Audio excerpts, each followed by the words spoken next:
ତାଙ୍କର ସାହିତ୍ୟିକ ଦକ୍ଷତାକୁ ଦେଖିଥିଲେ ଏବଂ ସେ ହିନ୍ଦୀରେ ଲେଖୁଥିଲେ, ବେଳେବେଳେ ଇଂରାଜୀ କବିତା ଲେଖୁଥିଲେ ଏବଂ ଅବସର ପରେ ଓଡ଼ିଆ କବିତା ବି ଲେଖୁଥିଲେ। ଅବସର ନେବା ପରେ ଓଡ଼ିଆ ଭାଷା ସାହିତ୍ୟ ସଂସ୍କୃତି ଭିତରେ ଏମିତି ପଶିଗଲେ ବିଶେଷ ଭାବରେ କାବ୍ୟ କବିତା ଭିତରେ ଯାହା କହିଲେ ତାଙ୍କୁ ମୁଁ ନମସ୍କାର କରୁଛି ଏବଂ ଆଗ୍ରହ କରୁଛି ସେ ମଞ୍ଚାରୂଢ ହେବେ। ଆପଣମାନେ କରତାଳି ଦେଇ ତାଙ୍କୁ ସ୍ୱାଗତ କରନ୍ତୁ। पुस्तक प्रकाश हला परे कवि कौन लिखिले, लेखक कौन लिखिले, ताकू आलोचना समालोचना और पर्यालोचना करिया पाई जो माने जे अछंती समीक्षक भाबरे डॉक्टर देवाशीष महापात्र महोदय मो से महात्मा को विनम्र निवेदन करी से मंचा पुरावे से हमर बंधु जे कि प्रचंड प्रतिभा युवा प्रतिभा देवाशीष बाबूଙ୍କର विकल्प नहीं निवेदन करके से आसी मंचारूढ़ हेबे एवं विशेष भाव में आज ये कवि जाह्नवीर धारार कवि तथा परम आदरणीय परम पूज्य मोर महापुरुष बड़ भाई सुन एवं मेर बयस थे से सुधांशु शेखर मिश्र महोदय निवेदन करके मंचारूढ़ बंधुगण हठात मुझे आसी दर्शक भाव में सुधानुसार मुझे चिट्ठा धरईदे मुझे कौन केमी कहि समय धारणा मोर नाला विषय किसी तेणु पुस्तक ये कार्यक्रम केमी कौन हम देवाशीष बाबू अच्छा समीक्षक महोदय अच्छा मु सीधा सीधा अतिथि मान को विनम्र निवेदन स्वतंत्र प्रतिभार अधिकारी बिरंजी बाबू श्री श्री परमात्मने नमः। श्री सद्गुरुभ्यो नमः। गुरुपादुकाभ्यां नमः। बृहस्पतिः सन्नो विष्णुर्विक्रमः। नमो ब्रह्मणे नमस्ते वायो।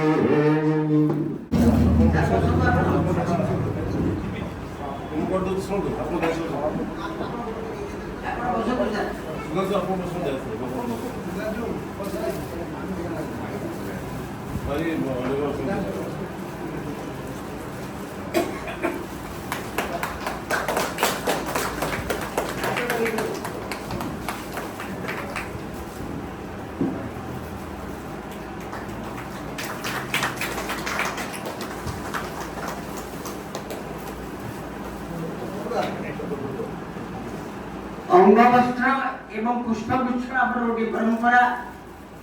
जो परंपरा रे आमर वरिष्ठ संस्कृति प्रतिपादित होइछि जाओ आपण मान को बहुत बहुत बधाई जणाउछु।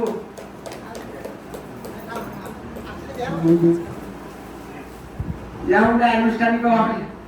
धारावाहिक भाव वर्तमान अतिथि मान को निवेदन करेंगे जाह्नवीर धारा पुस्तक को उन्मोचन करेंगे। आगे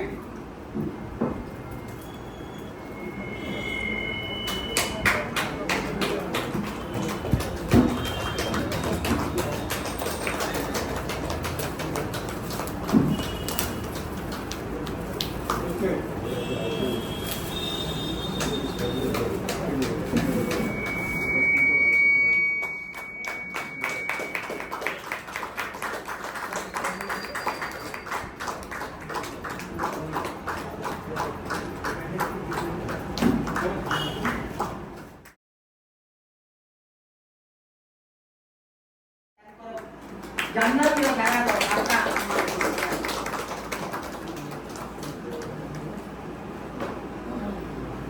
नमस्कार शुभ संध्या समस्त को मो तरफ अशेष धन्यवाद।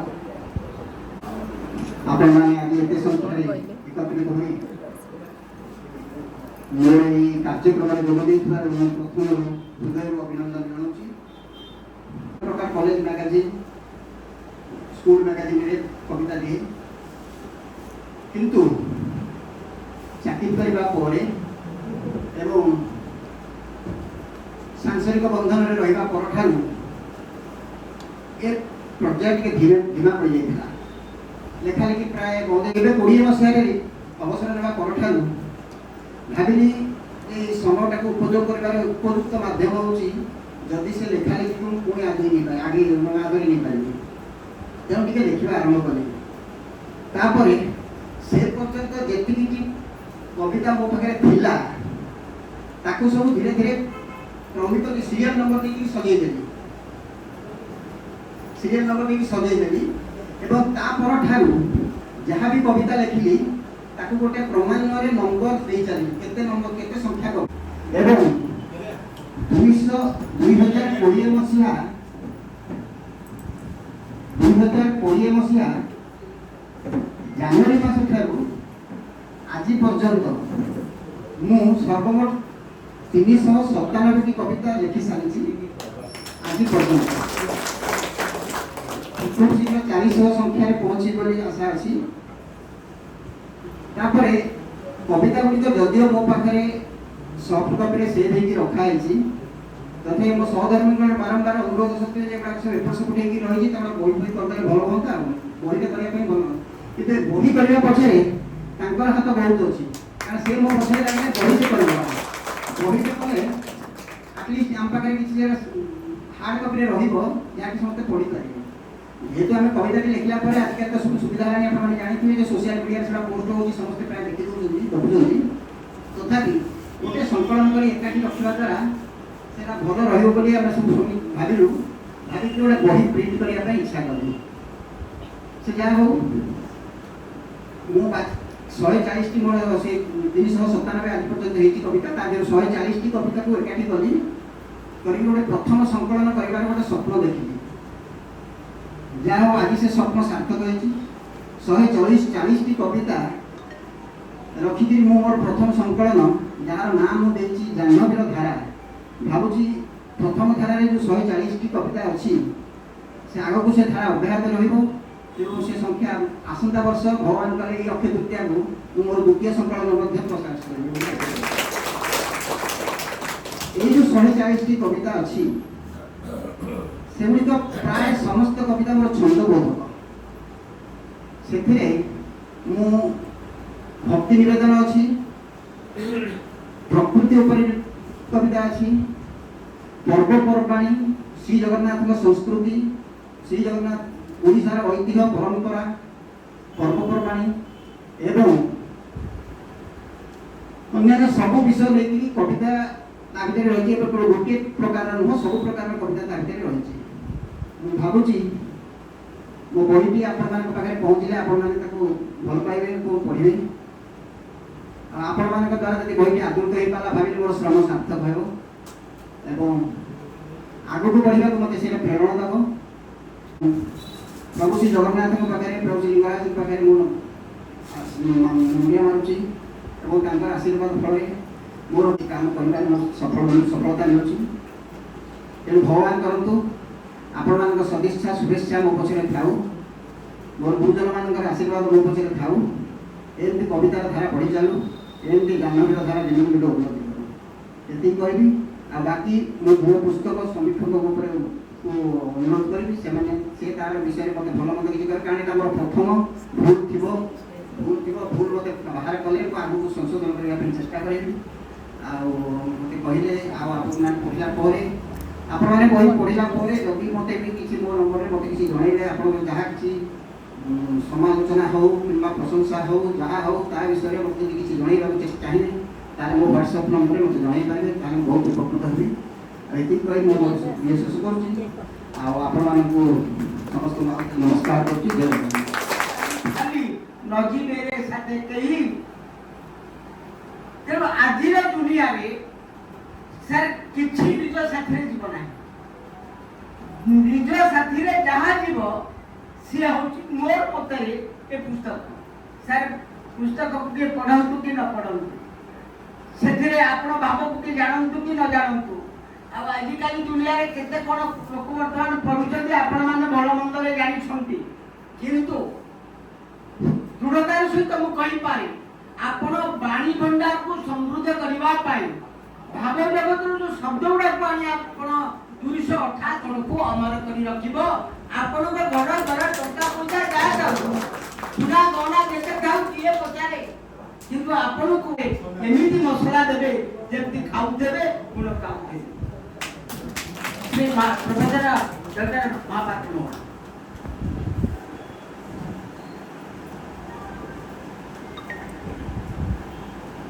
समस्त को नमस्कार। आज पवित्र अक्षय तृतीया अवसर में केदारनाथ गवेषणा प्रतिष्ठान परिसर में आयोजित सुधांशु शेखर मिश्र जाह्नवीर धारा यह कविता पुस्तक लोकार्पण उत्सव जे सभापति श्री रघुनाथ मिश्र अविभक्त कटक जिलार थिले शेष जिलापाल एवं नवगठित खोर्धा जिलार से थिले प्रथम जिलापाल। तो समय सर्वभारतीय बाचस्पति सम्मेलन शिवराज पाटिल थे लोकसभा बाचस्पति, सर्वभारतीय बाचस्पति सम्मेलन करिवारे से होचंती प्रमुख विधानी रघुनाथ मिश्र। आपण माने जो देखते बक्सीज बंधु इंग्लिश मीडियम स्कूल 1 और 2 तार से होचंती चेयरमैन एवं आमर ये केदारनाथ गवेषणा प्रतिष्ठान से होचंती सभापति। से आज अनुष्ठान में यही कार्यक्रम में सभापतित्व करुथिबारु आपण मानक तरफ मो तरफ स्वागत करुछि। आज जे मुख्य अतिथि भावे आसन रे उपवेशन करिसंती उत्कल विश्वविद्यालय स्नातकोत्तर ओडिया भाषा और साहित्य विभाग से विभाग मुख्य एवं प्राचीन और मध्ययुगीय ओडिया काव्य कविता उपरे जड़े प्रचंड विद्वान। आम जो बिना बहिरे सार एत सुंदर भाव में पढ़ाऊे एबे भी मोर से सब कथा मन पड़े सार को देखिले से नतमस्तक हो जाए जे सार एते पांडित्य सत्वे से जड़े नम्र और विनयी व्यक्तित्व। आज मुख्य अतिथि भाव उपवेशन कर आसन में आनुष्ठानिक भाव स्वागत करुच्ची। सुधांशु शेखर मिश्र को अभिनंदन जनाऊँगी और आमर मुदुली भाई सुंदर भाव में संयोजना कर बधाई जनाऊँगी। प्रथम कही रखे बयस है मो किस पीस ना किस विश्वविद्यालय अच्छी कहते NCERT regional institute of education रे सहकारी प्रोफेसर भाव कार्य करुच्ची। निर्माण काम आपण माने भाईना तो पुरी से जानी तेणु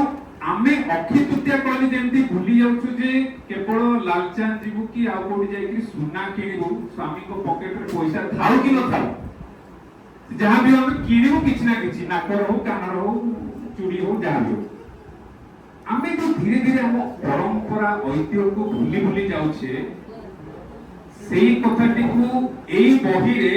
हमकु चमत्कार भाव रे बुझेई दैछंती सुधांशु शेखर मिश्र एवं पिला दिनर दोष जोड़े वरिष्ठ आईएएस नाम कोन ए जो कविता जो लिखा हबो ताले सुधांशु शेखर मिश्र हमकु काहे कि रथ यात्रा विषय लिखिबे, जगन्नाथ को विषय लिखिबे, हम ओडिया भाषा विषय लिखिबे, हमर संस्कृति विषय लिखिबे, निज बोऊ को विषय लिखिबे, निज नना को बही उत्सर्ग करछंती 397 टी कविता लिखसालेनी ताले 500 केते दूर तमाने आमको आम संस्कृति आम ऐतिह्य आम परंपरा आम चाली चलणी जो ओडियात्व एबे जो ओडिया अस्मिता नै कि दुई प्रमुख दल भितर बाडिया बाडी चलछि आमे सेतले पसिलानी कि केते अस्मिता को कार भाग माप सेतले पसिलानी सेईटा को मध्य एतरे से प्रवेश करछु। कविता माध्यम रे बहुत किछि कोहा जाई पारे बोली जेतले आमे जे प्रथम कवितार संज्ञा पढू जे कवि माने समाज को श्रृंखलित करि पारंती, कवि माने समाजर व्यवस्था को व्यवस्थित करि पारंती, कवि माने गोटे अज्ञान अंधकार रु गोटे ज्ञानर आलोक अभिमुखे नै जाय सेही कवि माने ताकर भूमिका एते बड़ थिला। सेही पय गोदावरी समापत्र कहिथिले जे हठात जेबे मु जाय मरी काम दाम अबा नाही सरी आउ थरे आसी पूरण करिबी सरगु जळग बारी पड़े कविर मृत्यु नाही बाहर वर्षा होची ए जो वर्षा कोनोसी कविर वर्षा ए सुधांशु शेखर मिश्र को आशीर्वाद देवा पई बाहर वर्षा होची ए कवि मृत्यु नाही बोली तार जदी किछि डायरी रे कविता रहि जाईछि किछि अकुआ कथा रहि जाईछि सेटा को पूरी पूर्ण करिया पई से सरगु जळग बारी पड़ी पुनी आसी बसिबो। এই কথাটাকে মু যেহেতু বহিটি 2 দিন তळु পাইଥିଲି ମୁଁ ବହି ବିଷୟରେ କହିବି ଆପଣମାନଙ୍କୁ, ବିଶେଷ ନାହିଁ 2-4ଟି ପଦ ଆପଣମାନଙ୍କୁ ଶୁଣେଇବି, ସେଇଥିରୁ ଆପଣମାନେ ଅନୁଭବ କରିବେ ଯେ ସୁଧାଂଶୁ ଶେଖର ମିଶ୍ର କିଏ। କୌଣସି କବିତା ପୁସ୍ତକ ସମୀକ୍ଷା ବେଳେ ମଞ୍ଚରୁ ସେଠି ତାର ଭୁଲ ତ୍ରୁଟି ଦେଖାଯାଏ ନାହିଁ। এটা ମୁଁ ନିଜେ ସମୀକ୍ଷକ ଭାବରେ ଗୋଟେ ଭାଷା ଗବେଷକ ଭାବରେ এটা ମୋର ହଉଛି ଗୋଟେ ସ୍ୱୀକାର। ହଁ, এই বহিটাକୁ ଯଦି ମୁଁ ଝଙ୍କାରରେ ଅମୃତାୟନରେ କି କୌଣସି ପତ୍ର ପତ୍ରିକାରେ ଯଦି ସମୀକ୍ଷା କରିବି ସେତିକି ବେଳେ କହିବି ଯେ এই ପୃଷ୍ଠାରେ এই ତ୍ରୁଟି ରହିଛି ସେଇଟା ରହିଛି। କିନ୍ତୁ ମଞ୍ଚରେ ଆଜି ଆମକୁ ଗାମୁଛା ପକେଇଲେ, ଫୁଲ ଦେଲେ, ଆହୁରି ଲଡୁ ଅଛି, ତାପରେ ମୁଁ ଯଦି କହିବି ବହିରେ ବହୁତ ଭୁଲ ଅଛି, ସେ ଆଉ କହିବେ ଆଉ କେବେ ଭାଇନା ଡାକିବି। ଗଙ୍ଗୋତ୍ରୀ ସ୍ଥଳରୁ ବହିବା ଆରମ୍ଭ କରିଛି। ଜାହ୍ନବୀ ମାନେ ଆପଣମାନେ ଜାଣି ସାରିଥିବେ ଗଙ୍ଗାର ଧାରା କେବେ ଶୁଖେ। ମହାନଦୀକୁ ନେଇକି ଓଡ଼ିଶା ଛତିଶଗଡ଼ ଭିତରେ ବାଡ଼ିଆବାଡ଼ି ଚାଲିଛି, କିନ୍ତୁ ଗଙ୍ଗାକୁ ନେଇ କୌଣସି ରାଜ୍ୟ ଭିତରେ କେବେ ତ୍ରୁଟି ହେଇନି ବାଡ଼ିଆବାଡ଼ି, କାରଣ ଗଙ୍ଗା ହଉଛି ଆମର ଭାରତୀୟତାର ପ୍ରତୀକ। ତେଣୁ ସେଇ ଯୋଉ ଗଙ୍ଗାରୁ ଧାରା ଆସିଛି ସେଇଟା ସେ କହୁଛନ୍ତି ଯେ ଗଙ୍ଗୋତ୍ରୀର ଧାରା ମୋର ବହିବା ଆରମ୍ଭ କରିଛି, ଯାହାକି 397ରେ ପହଞ୍ଚିଛି। ତାପରେ ସେ କହୁଛନ୍ତି ଯେ ମୋର କବିତା ଗୁଡ଼ିକ ପ୍ରାୟତଃ ଛନ୍ଦବଦ୍ଧକ, ସେଗୁଡ଼ିକ ମଧ୍ୟରେ ଶ୍ରୀ ଜଗନ୍ନାଥ ଶ୍ରୀକ୍ଷେତ୍ରର ବିଭିନ୍ନ ପର୍ବପର୍ବାଣୀ, ଉତ୍ସବ ତଥା ଅନ୍ୟାନ୍ୟ ଦେବାଦେବୀଙ୍କ ଉପରେ ମଧ୍ୟ ଆଧାରିତ। ଆମେ ଟିକେ କବିତାକୁ ଯିବା। କବିତା କହିଲେ ଯେ ସେ ପିଲାବେଳେ ପଢୁଥିଲା ବେଳେ 100ଟି କବିତା ଆକାଶବାଣୀ କଟକକୁ ଦେଇଥିଲେ ଏବଂ ସେଥିରେ ମଧ୍ୟ କିଛିଟି ଆଦୃତ ହୋଇଥିଲା। ଗୋଟେ ମୁଁ କବିତା ପଦ ଆରମ୍ଭ କରୁଛି, ତାଙ୍କରି କବିତା। ରଙ୍ଗ ପସରା। ଶୀତ ଫେରି ଯାଇ ଫଗୁଣ ଆସିଛି, ସାଥିରେ ଆଣିଛି ରଙ୍ଗ ପସରା। ଦୁଃଖ ସୁଖ ଭରା ଏଇ ଜୀବନରେ 7 ରଙ୍ଗ ଛିଟା ହୋଇଛି ପଡ଼ା। এই কবিতাটা পড়িলা বেড়ে স্মিতা মিশ্র বেশি মনে পড়ে। স্মিতা মিশ্র এটি বসছেন, সিଏ বহিটিକୁ ବାହାର କରିଛନ୍ତି। ତାଙ୍କର ଯୋଉ 7 ରଙ୍ଗ ହୋଇଛି ମାନେ ନିଶ୍ଚିତ ତାଙ୍କର ଦାମ୍ପତ୍ୟ ଜୀବନ ସୁଖମୟ, କାରଣ ସେ ନିଜେ ବି ମଞ୍ଚରୁ ସ୍ୱୀକାର କରୁଛନ୍ତି ଯେ ମୋ ବହି ବାହାରିବା ପଛରେ ମୋ ସହଧର୍ମିଣୀଙ୍କର ହାତ ଅଛି। ବେଳେ ମୁଁ ଭାବେ ଯେ ଉପର ବାଲା ଯୋଉ ଯୋଡ଼ି ବନାଏ ସୁଧାଂଶୁ ସହ ସ୍ମିତା, କେତେ ବଢିଆ ସୁବିଧା ଯୋଉ ବ୍ରାହ୍ମଣ ମନ୍ତ୍ର ଉଚ୍ଚାରଣ କରୁଥିବ, ଯଥା ସୁଧାଂଶୁସ୍ୟ ସ୍ମିତା, ବଢିଆ ଲାଗିବ। ଯଥା ଗପସ୍ୟ କବିତା ଏମିତି ହେଇଥିବ। ସେ ମନ୍ତ୍ର ମୁଁ ଯାଇନି ବାହାଘରକୁ, ଭାବୁଛି ଏମିତି ହେଇଥିବ। ଏଇ ଯୋଉ କବିତା ପଦରୁ ମୁଁ ଅନୁଭବ କଲି ନିଶ୍ଚିତ ସୁଧାଂଶୁ ଆଉ ସ୍ମିତାଙ୍କ ଭିତରେ ଭଲ ଯୋଡ଼ି ହେଇଛି। ଗୋଟେ ନିଆରା ହୋଲି ବୋଲି ଗୋଟେ କବିତା ଅଛି, ତା ପରେ ପରେ ଯୋଉ ମାନେ ମୁଁ ସେଇ କବିତା ପଢିକି ମୁଁ ଦେଶ ବିଦେଶରେ ଏତେ ବୁଲିଛି, ଭାଷା ଗବେଷଣା କରିଛି, ସୁନ୍ଦର ଭାବରେ ଭାରତ ବର୍ଷର ବିଭିନ୍ନ ହୋଲି ପରମ୍ପରାକୁ କବିତା ଛଳରେ ସେ କହିଦେଇଛି। ଏଇଠି ଆମର ବସିଛନ୍ତି ଜଗତ ଚନ୍ଦ୍ର ଦାସ, ଏଇ ନିକଟରେ ତାଙ୍କର ଆମେ 5ଟି ବହି, ତାଙ୍କୁ ଏକ 87 ବର୍ଷ ଏଇଠି ବସିଛନ୍ତି ପଛରେ ଜଗତ ଚନ୍ଦ୍ର ଦାସ। 5ଟି ପୁସ୍ତକ ଏକାଥରେ ବାହାର କଲୁ। ସେ କୌଣସି ପୁସ୍ତକ ତାଙ୍କର ପ୍ରକାଶ ପାଇନଥିଲା, ସବୁ ଡାଏରୀରେ ଥିଲା। ଆମ ସମ୍ପାଦକ ରମେଶ ଚନ୍ଦ୍ର ପାଣି ଏବଂ ମୁଁ ତାଙ୍କୁ ପଛରେ ପଢି 5ଟି ପୁସ୍ତକ ବାହାର କଲୁ। ସେ ସବୁ ବହି ଗୋଟେ ଗୋଟେ ବିଶେଷତ୍ୱ, ଗୋଟେ ହଉଛି ଇତିହାସ ଉପରେ, ଗୋଟେ ପକ୍ଷୀ ଉପରେ, ଗୋଟେ ରୁବାୟତ ଉପରେ। ତାମାନେ ଆପଣ ମାନଙ୍କର ଯୋଉ ପ୍ରତିଭା ଅଛି ସେଟା ପ୍ରକାଶ ପାଉ, ତାକୁ ସେମିତି ଦେଖନ୍ତୁ। ଆସିଛି ଶୀତ ଥରଇ ଓଠ, କୁହୁଡ଼ି ଘେରା ସକାଳେ, ତଥାପି ଥମିନି ଜୀବନ ଯାତ୍ରା, ଚାଲିଛି ଠିକ ବାଟରେ। ଏଇଠି ସବୁ ବସିଛନ୍ତି ଯୋଉମାନେ ବରିଷ୍ଠ ନାଗରିକ, ସେମାନଙ୍କୁ ନମସ୍କାର କରୁଛି। ସେମାନଙ୍କର ଗୋଟେ ମର୍ଣ୍ଣିଂ ୱାକ୍ ସଂଘ ଅଛି। ମୁଁ ସବୁବେଳେ ଫୁଲ କ୍ଷୀର ନେଇଗଲା ଦଳକୁ ଦେଖିବି, କାହାକୁ ହରିଓମ, କାହାକୁ ଗୁଡ ମର୍ଣ୍ଣିଂ, ଏମାନଙ୍କୁ କହେ, କାରଣ ମତେ ଖୁସି ଲାଗେ ଯେ ଯାହା ମାନେ କୁକୁରକୁ ଧରି କିନ୍ତୁ ବୁଲିଲା ମୁଁ ଦେଖିବି। କାରଣ ବେଳେ ବେଳେ କିଛି ମର୍ଣ୍ଣିଂ ଦେବେ, ଆଙ୍କୁରିରୁ ଅନ୍ୟ ଗଛରୁ ଫୁଲ ନେଇକି ତାଙ୍କ ଘରେ ପୂଜା ହବ, ମାନେ ଏଇଟା ଭଲ ସ୍ୱାସ୍ଥ୍ୟ ପାଇଁ ଭଲ ହେଇଯାଏ। କାରଣ ଅନ୍ୟ ବାଡି ଅନ୍ୟ ଘର ସାମ୍ନାରେ ରାଖିବି କଥା, ସେଇଟାକୁ ସେ ପୁଣି ଥରେ ଆମ ପାଖରେ ପ୍ରମାଣିତ କରିଛନ୍ତି କି ସୁଧାଂଶୁ ଶେଖର ମିଶ୍ର। ଆଉ ଗୋଟେ ଚମତ୍କାର, ଗୋଟେ ବହୁତ କଥାରେ ଅଛି, କଟାକ୍ଷ ବି ଅଛି। ପାର୍ବତୀ ଆଉ ଗଣେଶ ମାନେ କଥୋପକଥନ ହେଇଛି କବିତା। ଏବେ ଆମର ବୋଲବମ୍ ବାଲା ଦେଖିବେ ଭାରି ଭକ୍ତ ସେମାନେ। ସେ କହୁଛନ୍ତି କଣ, ଗଣେଶ ଫାଦର ପାର କରେଗା, କାର୍ତ୍ତିକ ଫାଦର ପାର କରେଗା। କି ଭକ୍ତି! ସେମାନଙ୍କୁ ଦେଖିଲେ ମାନେ ଆମେ କିଛି ନୁହଁ, ଆମେ ମିଶ୍ର ମହାପାତ୍ର ମହାନ୍ତି ପଟ୍ଟନାୟକ କିଛି, ଆମ ଭକ୍ତି କିଛି ନୁହଁ। ସେ ଯୋଉ କହୁଛନ୍ତି भाग्यवान से जोड़ी ना जे पार्वती लभर पार करे से जोड़ी के जोड़ी ना आर वर्ष बोधे एई वर्ष का आसीबो श्रावण को से जो भांगी नहीं के जाउथिबे ताको सुनिया करे से भक्ति गीत डीजे फिजे से बढ़िया की बोलंती और गंजी माडा भी करन जाबे पार्वती गणेश कथोपकथन सकाळ उठी पार्वती बोलंती वचन मर्त्य को जीवा प्रस्तुत कर गजान प्रस्तुति कर गजान मर्त्य मंडल रे परा अग्र पूज्य तुही तोर आगमने ताहा बसिछंती जानि अच्छा मृदु हास्य हसी धीरे कहंती गणेश मर्त्यपुरे जीवा पाई पाउनी साहस या परे परे अछि मो एई अटकी जाउछि काहे कि से कने सीमी से कहू जे नाली पानी पड़िबो मते विसर्जन बेले जते भक्ति एमिति केमिति निद हुए खूब चमत्कार भाबे सुदाम भाईना लिखिछथि से लेकिन ऑफिस रे लंबा मीटिंग चलिले आसे निद थरे थरे एटा आपण समस्त अनुभव करते जदि कि गोटे आछथि बाहर ऑफिसर घुंगुड़ी मारले संगे संगे मेमो पळेबो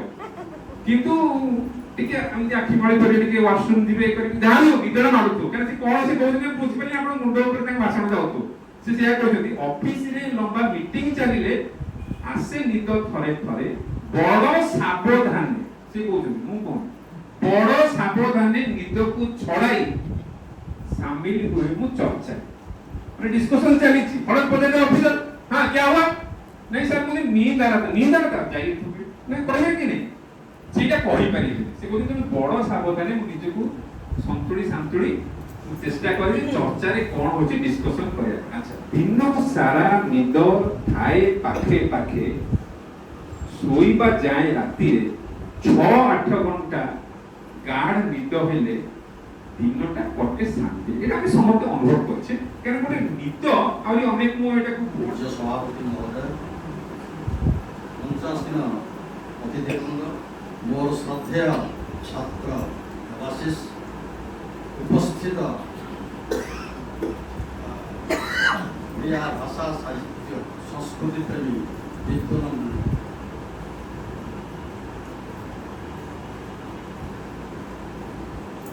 आज कवि श्री सुधांशु शेखर जो कविता गुड़िक सब ये पाठ कले आलोचना कले समीक्षा कले से आपण किसी जानिथिबे निश्चित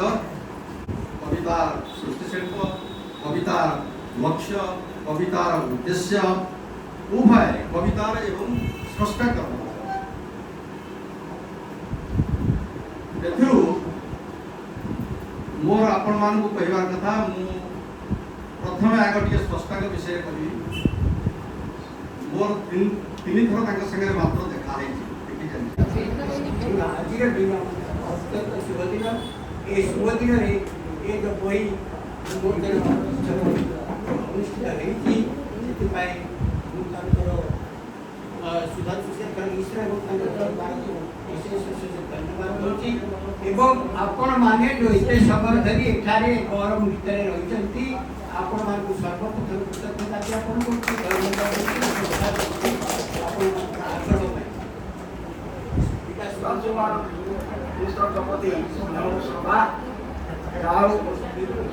आज पवित्र दिवस अध्यक्षतारे ताकर प्रथम महिला सदन प्रदर्शन है आज 85 सभापति मुख्य अतिथि वक्ता समीक्षक समस्त मोर आंतरिक अभिनंदन एवं मोर सम्मान जनाऊँगी समस्त साहित्य अनुरागी बंधु मान को मोर आंतरिक शुभेच्छा अभिनंदन जाऊ आपण माने सातटारू 9टा पर्यंत सत्य सहित बसी सभा कार्य को सफल मंडित कर